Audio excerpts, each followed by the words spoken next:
From Dorn Park here in Bourne, I'm Reed Becker with the Cape Cod Baseball League, and I'm here with Sam Petersen of the Bourne Braves. First, Sam, you come into tonight batting 273 on the season. What's been your approach at the plate? Just getting pitches to hit, not chasing as much, and just doing damage with the pitches they give me that are over the plate. You also will show your speed on the bases. What's been your approach on the base path? Just be aggressive. I mean, I think I can take a lot of bases if I'm in the right mindset, getting the right reads, and reading pitchers, not letting them not think about me. I guess I want to draw their focus away from the hitter, and if they don't want to focus on me, take the extra base. As a team, from watching from afar, you guys seem like you guys get along really well and just have a lot of fun. What is it about it that allows you guys to have that with guys coming in all the time from all over the country? Well, it feels like we've kind of settled down, at least position group wise. I don't know. We haven't gotten too many new players lately, so I mean, it's the end of the year, and we're all here and we all know each other. So we've been with each other for a month. So just it's summer ball, and summer ball is all about forming these bonds. So when you're meeting 15 new guys at once, by the end of it, you've become pretty tight with them. How's your Cape League experience been for you personally? It's been really good. My host family's been great. My host mom's been great. She's a great cook, and that's always good to go home with. And then obviously the coaching staff out here has been a once in a lifetime opportunity to be in this league against the best players. And so 10 out of 10. What does it mean to you to be here in the 100th year anniversary? It's cool. It's cool. I made sure to grab one of the balls that says 100th anniversary on it so I can remember. It's cool that I get that opportunity, and I mean it's just luck of the draw, I guess. Now, I've noticed on your helmet you have a lot of stickers of Iowa. Explain what that represents.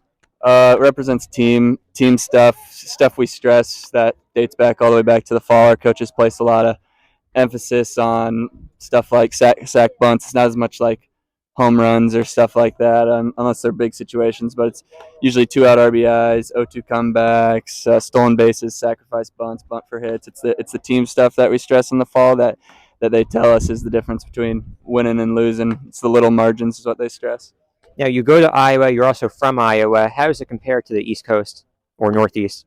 The roads are a lot more windier. I think I'll be bored. When I get back to Iowa and start driving. It's a lot more trees, a lot more blind turns, a lot windy.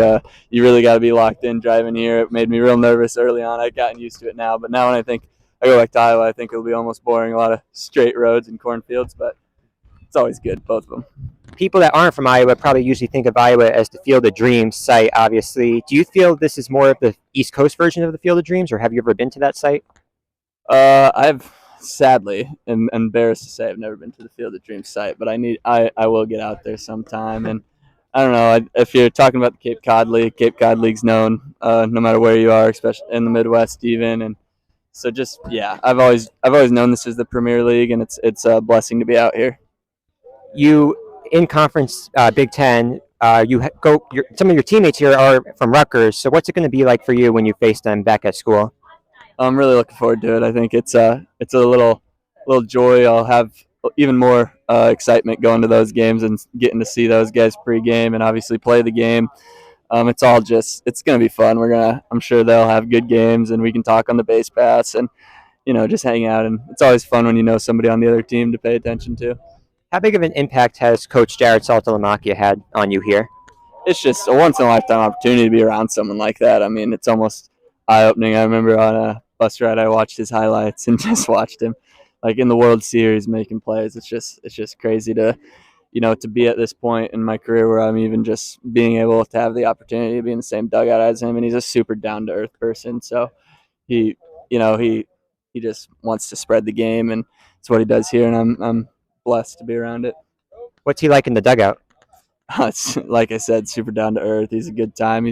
He smiles a lot, but he hits when he wants to jump in and give you some advice, and he always does it in a good manner. He's always someone that obviously everyone's going to listen to and pay respects to as he's deserved. So it's just a blessing. What's the piece of advice that stuck with you that he's given?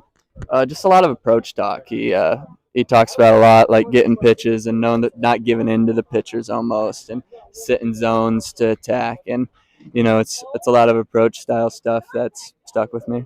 Before I let you run, let's do some rapid fire. Pre-game meal? Pre-game meal, nothing. Rapid fire chicken and rice. Walk-up song? I'm bad at rapid fire. What was it this year? I don't know. Pass. Okay. TV show When you were growing up, your favorite TV show in your childhood? Friends. Baseball movie? 42. Baseball team growing up? Cubs. Favorite player? It was Javi Baez as a kid. Now I'd probably say it's Ronald Acuna. Two more before I let you run. On the Bourne Braves, Team Clown?